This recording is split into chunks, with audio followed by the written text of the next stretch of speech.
A nice way to get out there on the water and see things is to take a tour, kind of like this crew did here, but unfortunately for this crew, the tour boat got a little too close to the rocks in the Galapagos Islands this past week, and wound up on the rocks. At least they stayed afloat, which is a little better than some of the other things we're going to see in this week's episode of Boating News of the Week. Our first story to make the boating news this week is going to take us over to the coast of South Korea, where this was the scene just this past week, when the Jimyang 6, a cargo vessel with 12 crew on board that was transporting steel plates to China, began to take on water. The captain ordered the crew to go into the hull of the vessel and try and determine the cause, but unfortunately before the crew could discover where the leak was, the vessel began to list at dangerous angles, especially for the type of conditions they were facing as seen in these images here, prompting the captain to call for help. The first to arrive to the scene was the Jeju Coast Guard with their rescue helicopter, as the incident occurred approximately 63 miles off the coast of South Korea, followed shortly by a local law enforcement vessel that arrived to assist in the rescue operation. Fortunately in this situation, due to the quick actions of the local authorities, all 12 crew were successfully pulled off the vessel without injury. Now as for the fate of the vessel itself, that's a little more up in the air. Unfortunately, due to the rough sea conditions at the time of the incident, 15-foot waves hampered them being able to hook up to the vessel to attempt any kind of tow operation. I tried looking it up on AIS to see what happened to the boat, and unfortunately it's not pulling anything up.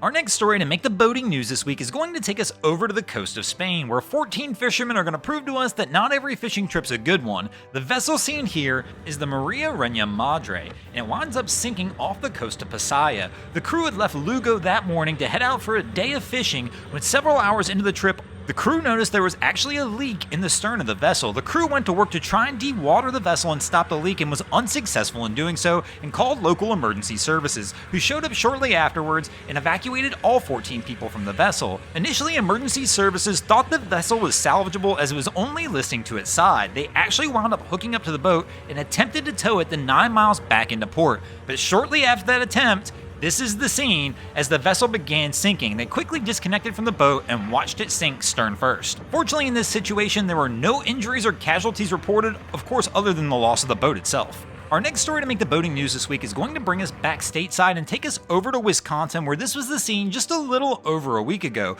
when things started to warm up in Wisconsin and several people decided to get outside and go do a little ice fishing, which is probably not the best thing when things are warming up, as several of these crews found out, as there was multiple ice rescues that had to be performed in the exact same day. One of those ice rescues is this one here. If you look off in the distance, you're gonna see some black dots, and that's people who decided to go out on the edge of the ice and enjoy a day of ice fishing. But what they didn't notice when they went out was this image here. Just to the right of them, the ice had already begun to crack and break off.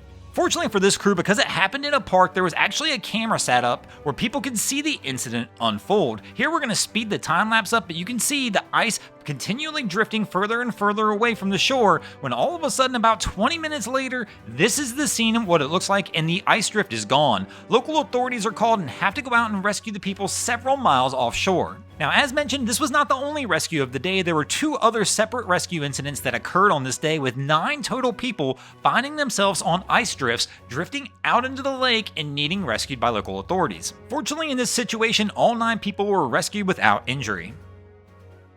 Our next story to make the boating news this week is going to take us over to Italy, where this was the scene just a little over a week ago, when a fire broke out at the port of San Feliciano. The incident occurred when a yacht moored on Pier 1 wound up catching fire. The fire quickly spread to 2 neighboring yachts before local fire officials could get on the scene. Once they arrived in the scene, all 3 vessels were fully engulfed in flames.